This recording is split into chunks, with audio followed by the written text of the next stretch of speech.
Welcome to this second season of Altea Talks, the dedicated podcast being brought to you by Altea, the unique provider of combined insurance and risk management solutions designed exclusively for the medical, allied health and care sectors. I'm your host, Will Marshall, and I'll again be joined in this second series by some of the leading figures from across the sectors. My guests are going to include practitioners and professionals, regulators, clinical risk and governance specialists, and an array of legal experts who are going to help us get to the heart of the hottest topics affecting health and social care sectors today. So, if you're looking for frontline knowledge and expertise, if you want valued insights into these most dynamic, challenging, and rewarding of sectors, then look no further because you're in the right place.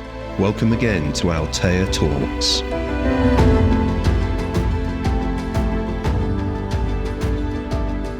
Hello and welcome to this latest episode of Altea Talks. I'm delighted this week to be joined by Alex Jacobs. Alex is the CEO of the British Acupuncture Council. He's also a practising acupuncturist and Chinese herbalist. Alex has extensive experience in leadership within Chinese medicine, professional membership organizations and regulation, previously working as the CEO of the Register of Chinese Herbal Medicine, the RCHM. Alex's lifelong passion for Chinese medicine developed when he was studying Mandarin Chinese in Taiwan. After attaining fluency in both modern and ancient Chinese, Alex returned to the UK to acquire a BSc in traditional acupuncture and an MSc in Chinese herbal medicine. He also has a great passion for teaching and was clinical supervisor of acupuncture at City College of Acupuncture in London for several years. He has published his own master's research in the Journal of Chinese Medicine and presented at various UK and global conferences. He has a strong interest in Chinese medicine self-help and teaching the public, and is the founder of the London Chinese Medicine Meetup Group. Alex, a very warm welcome indeed to Altea Talks. Thanks, very pleased to be here. Well, Alex, I think if we could start for people who might not be familiar, please could you explain what the British Acupuncture Council is and the role that the council plays in representing and in regulating the acupuncture profession in the UK? Yes, so the British Acupuncture Council is the leading voluntary regulating body for acupuncture in the UK. Acupuncture is not statutory regulated, not regulated in law by the government. So responsible acupuncturists came together, formed the British Acupuncture Council to set standards, standards of training, standards of safe practice, and standards of professional conduct. And so our community really is the highest standards.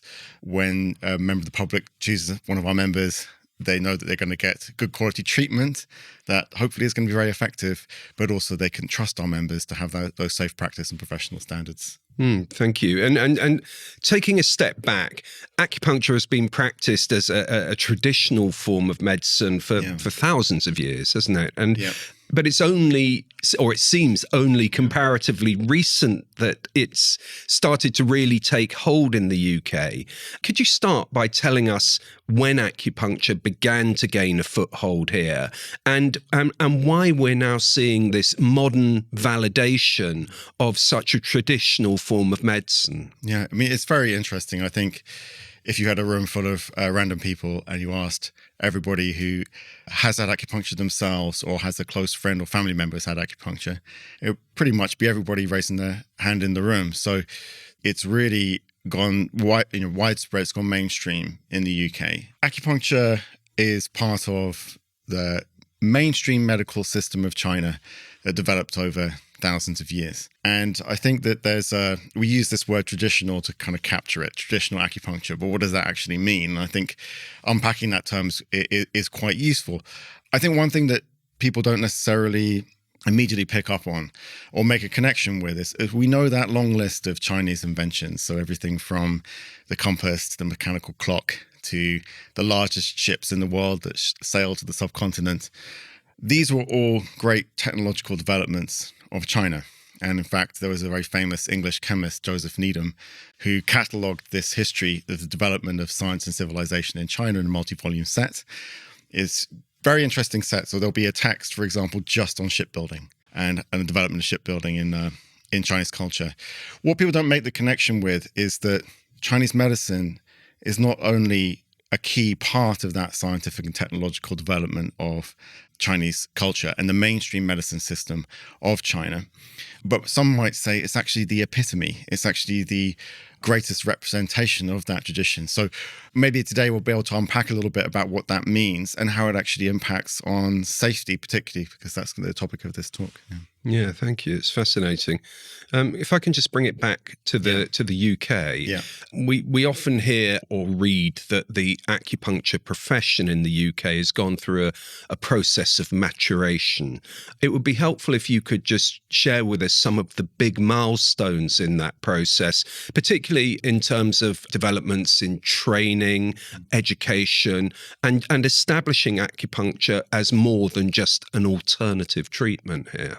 Yeah, absolutely. So before the 1980s, China wasn't open to the world. So there wasn't an ability for practitioners or people interested in Chinese medicine to go to China, although there were the odd exchanges and periods of great interest from the West in China.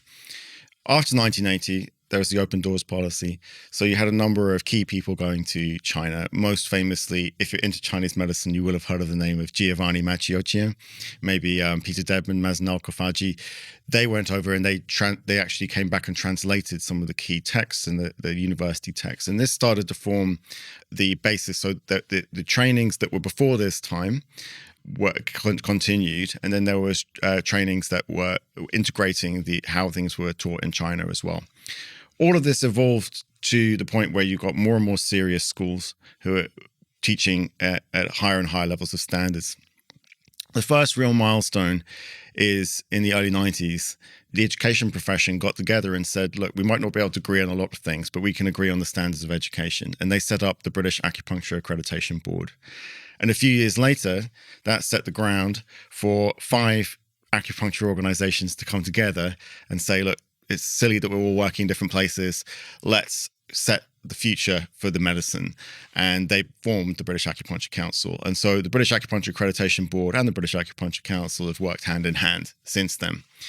Now, the standard that was set by the British Acupuncture Accreditation Board was 3-year degree level training in acupuncture. And there were key reasons for that, some of which we might go into today.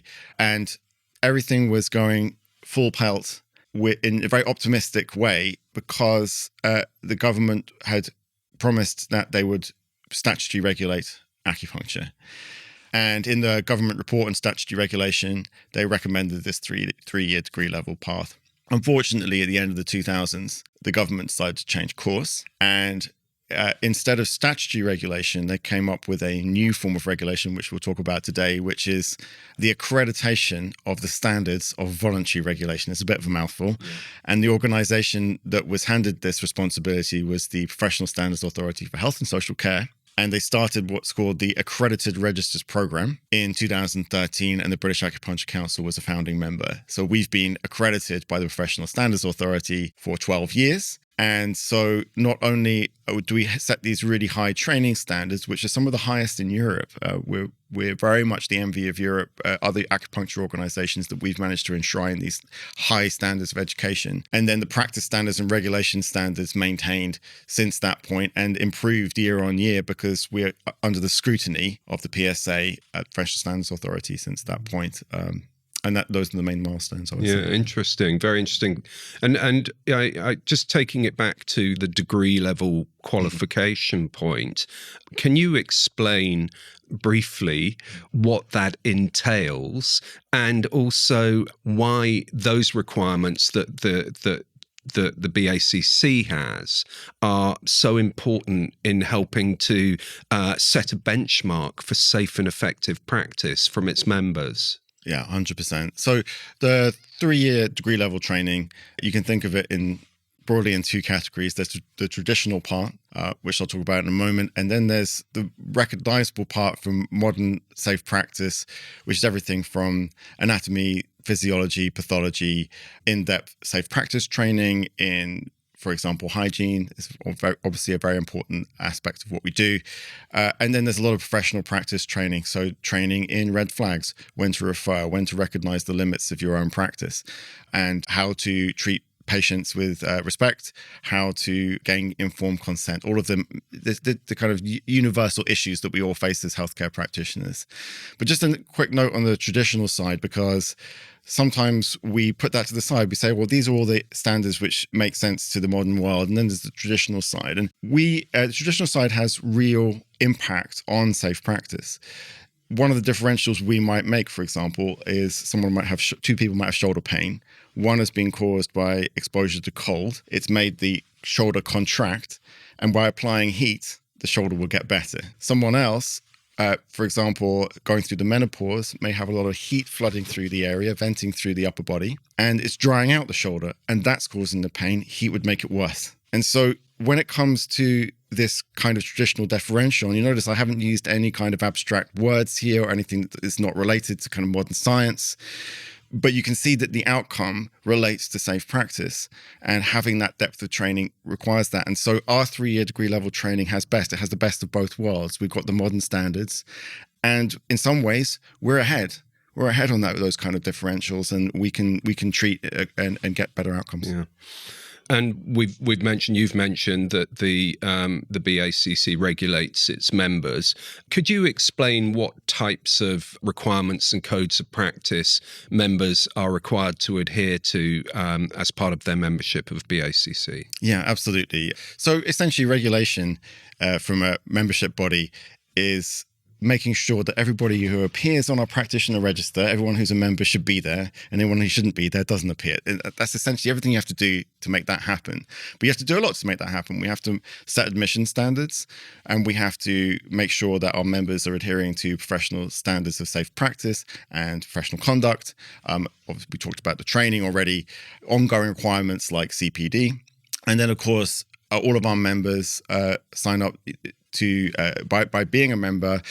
If a complaint comes in, it goes through our independent professional conduct process. And so that in the very rare instance that a member shouldn't be in the membership for any particular reason, if the complaint is upheld, they might be removed from the register. So that means that patients can come to our register and be assured that they're going to find a patient who's a practitioner who's competent but also safe. So you have the powers of suspension and erasure from the register.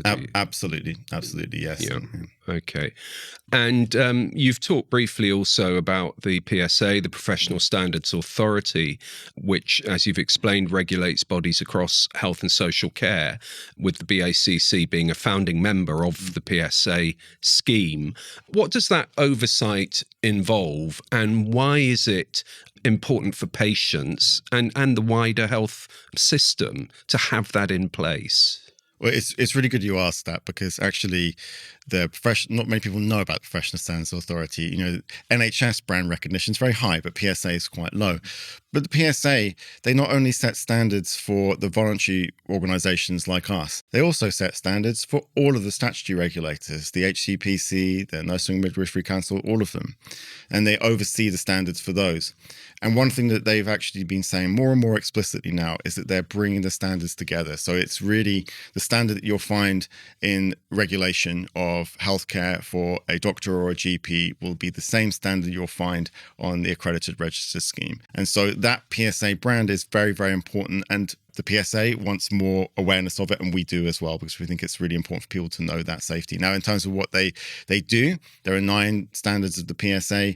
They do all of the things that I mentioned before about what goes into regulation, and we have an annual check. They look in detail about all of our processes and check that we're actually doing regulation and we're doing it properly. Yeah, and I suppose when you put all of those layers together, when you have the BACC setting standards for practitioners and the PSA providing that degree of external oversight that you've just explained, that helps build public confidence in acupuncture as a safe and a credible option. Yes, I think that's it's really important. And ultimately what we get from that is that there is just one place where you can get the high traditional standards and the high modern safe practice and regulatory standards. It's all there.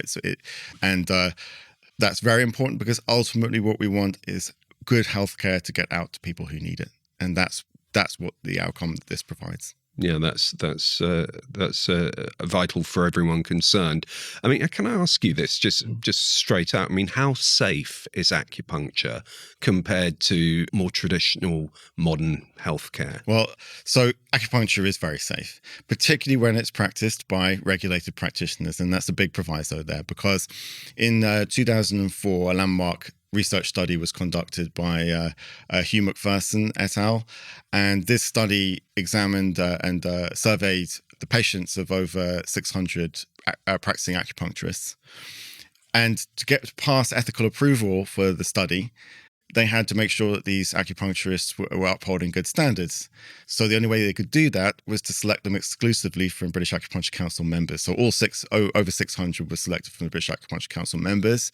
Very high quality and well-regarded study. The outcome is that acupuncture is very safe. And one of the other very interesting findings was that there is a worry that when you go and see a practitioner from a non-conventional therapy, that when something is beyond the bounds of their competency or is a red flag, that they won't refer. And that was specifically found in that study, that we would refer in those situations. So yes, it's very safe. And there are a certain number of adverse effects that can happen from acupuncture. For the most part, they're minor and short-lived. Well, can we, without wanting to focus on the negative in any way, but as with my risk management hat on, can you explain for the benefit of our listeners what some of the more common medico-legal risks associated with acupuncture are, and also explain how the council helps its members to better manage those risks? Yeah, absolutely. So acupuncture is an odd thing to want to promote, because not many people are automatically quite friendly to needles, but our needles are very, very thin, and you typically don't feel them very much when they go through the skin. So you can have a small amount. So the small kind of effects, you can have some bruising occasionally, which typically goes away very quickly. Again, some lasting pain, which might go away very quickly. For the most part, one of the headline risks that has made the newspapers is pneumothorax, which means a punctured lung. So some of the points over the top of the shoulder and the upper back, you have to needle to a shallow depth. Otherwise, you can get down to where the lung is, and a punctured lung is possible. Now, the most famous incident that happened recently was Ellen White, who is an England footballer, and she went to an acupuncturist, and unfortunately she suffered a pneumothorax, which I have to say, firstly, it was not a British Acupuncture Council member. And the evidence shows that this is a very, very rare risk, particularly when you have properly trained practitioners. We can reduce this down to near zero. And what you asked about the British Acupuncture Council, firstly, we have mandate extensive training, foundational training, but also ongoing training. And because it's one of those risks that it hits the headlines, we have a large focus and lots of resources on it to keep people current. But as a practicing acupuncturist myself, if you're well trained, it's not difficult to avoid that risk. Because I'm right in thinking, aren't I, that pneumothorax risk was particularly prevalent with physiotherapists performing acupuncture. So yes, this is an area where focusing on our standards, because we have that 3-year degree level training, we really are covering all of these safety aspects and the practice aspects in a lot of depth. Now, acupuncture itself is not statutorily regulated. It's not a protective title. So anyone could call themselves an acupuncturist. In fact, you could set up in practice tomorrow and call yourself an acupuncturist. It's a terrifying thought. So for that reason, you don't necessarily know who you're seeing, what training they have, unless you go to a regulated, voluntary regulated body. And we have that voluntary regulation, but we also have the PSA stamp, which gives us that assurance. Yeah, because it really does add that layer of reassurance, doesn't it? I mean, it's crucial. Thank you. It's a very, very interesting answer. Can I just move it on a bit away from risks and ask you about the importance of research, and in particular, the importance of research in influencing attitudes about acupuncture and the benefits of acupuncture for conditions such as chronic pain and migraines and things like that? Yeah, so chronic pain and headache specifically, they have nice guidelines that recommend them on the NHS for. So those ones considered to have very high levels of research behind them. Otherwise, they wouldn't have had nice guidelines. The landmark study that came out was in 2018, Vickers et al. This study showed that it was a systematic review. So this is the gold standard, highest level of research that you can have. So a systematic review of very high quality trials, 39 trials examined, and over 20,000 patients total. And it found categorically acupuncture is effective for chronic pain. Acupuncture works above placebo, and the effects typically last up to a year. So this has really put the whole debate to bed whether acupuncture works. We know it works. There is no higher quality study that you can have than this. And now the question is, what's the range of effects that acupuncture can have on different conditions and the level of effect? Now, it should be noted that sometimes when there isn't evidence, it doesn't mean that that's evidence that there will never be evidence in the future. Before 2018, we had various different studies, but we didn't have this particular systematic review. So we know that in all the other conditions that we anecdotally and experientially see the effects of as acupuncturists, we'll build out that evidence as we go. And then the final point to say is that there are a number of factors which make it very difficult to run trials. So the first thing is, if you want to test with placebo, that the comparisons will be with what we call sham acupuncture, where we might use just touch the needle on the surface without it going through. But the problem is that has a therapeutic effect as well. So we're not comparing against a proper placebo. So that's one problem. And the second problem is that we personalize our treatments. And so we can't homogenize all of the patients that we have and still be practicing the same kind of medicine. So there's a lot more to do, a lot more to find with research. Yeah, thank you. But I mean, it's fair to say, isn't it, that acupuncture is being increasingly widely used in frontline healthcare. And I'd like to ask you about the pilot, the successful pilot that was run in Gloucester recently, where you developed the primary care network toolkit. And could you tell us a little bit about that project, how it came about, and what needs it was designed to meet for the patient population involved? Yeah, so the NHS Primary Care Network in Gloucester, they approached the British Acupuncture Council. Normally, we're trying to set these projects up, but they came to us. They realized that if they wanted to set up an acupuncture project, then they need to have reputable, trustworthy people to deliver it. But the question of why they came to us is quite interesting. Inner Gloucester has very poor outcomes for mental health. And so the Primary Care Network was looking for solutions, and they came across acupuncture, and they thought this could be something that could meet what we need. And so they came to the British Acupuncture Council. We recruited a number of our members to staff and deliver this service, and we developed it all together.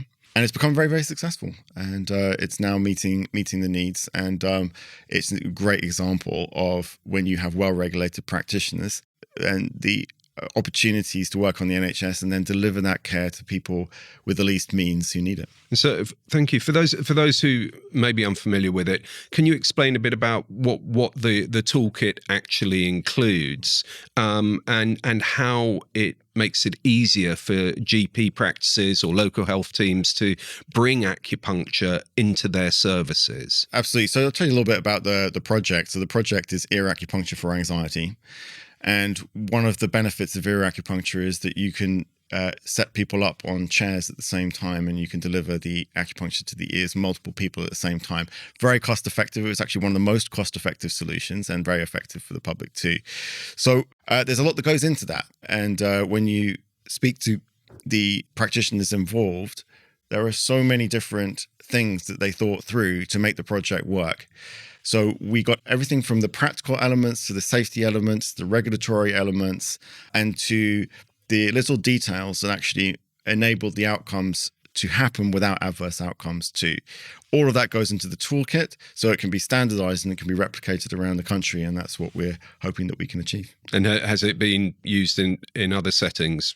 So we've got interest. We haven't actually managed to set up another project at the moment, but what we are doing is setting up, there are some promising projects that we're setting up in the NHS around the country. And it should be noted that our members have worked in NHS settings for 20, 30 years.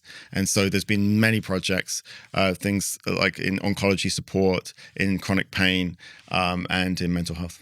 But the mental health is obviously very timely and very, very topical at the moment. What kinds of changes or feedback did the team receive from patients who were participating in the pilot? So I'm really glad to say that they did have some really good outcomes, and they tracked them. So there was, they interviewed 150 patients, they tracked 150, and they used the General Anxiety Disorder Score 7, the GAD-7 score.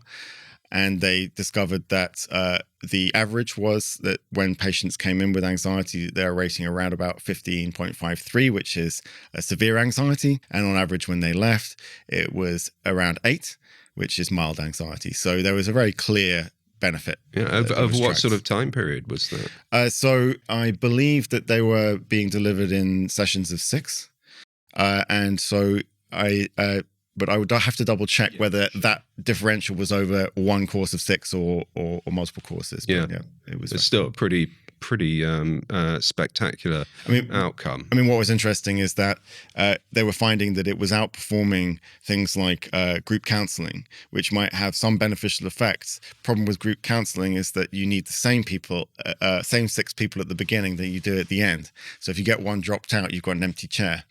And so with ear acupuncture, you don't need the same 6 people, so they could make it more cost effective while still delivering the care, which was very interesting to more people.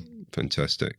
And I mean, you've been talking about this, but do you see the toolkit or the other examples that you've alluded to of acupuncture being used in NHS care settings? Do you see that's going to help acupuncture become a more regular part of NHS care, everyday NHS care, as we go forward?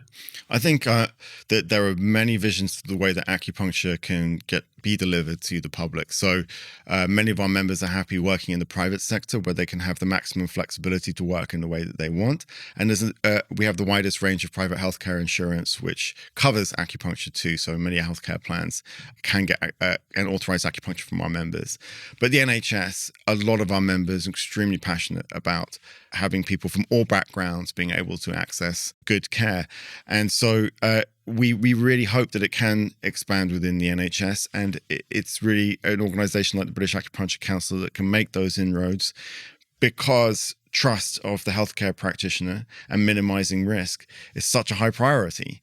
And this is the language that opens doors in the NHS, and we hope that we can make progress in the future. So I think that it's sometimes an uphill struggle, and sometimes you'll get a project up and running and there's a change in management and then the project will go away. So what we're really looking to do is to increase awareness and build long-term relationships where we can get more and more stable projects up and running. Yeah, thank you. And I have seen the piece on the website about the recent NHS plan, the 10-year plan, and the comments that you've made about that.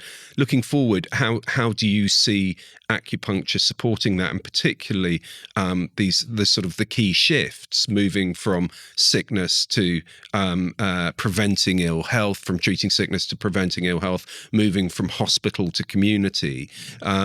It would seem to me that's ripe for acupuncture to play an increased role in that.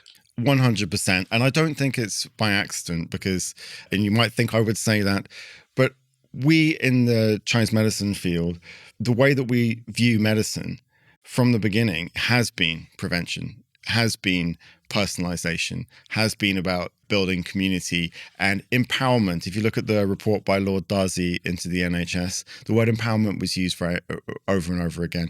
This isn't just something that our medicine can do, it's something which is core to our medicine. And if I'm being a little bit assertive, I would say conventional medicine is catching up with us. So we are well positioned to provide that. And so I think that when you look at the context of the new NHS plan, we're here to help. We've got 2,500 members and we're growing.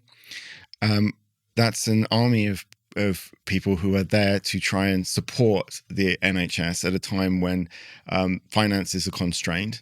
And acupuncture is incredibly cost effective and effective as well, as we've demonstrated. So we just want to be part of the solution, and we are proven to be very good partners within healthcare. We're not looking to challenge or replace anyone. We're looking to work together. We love working together as part of multidisciplinary teams.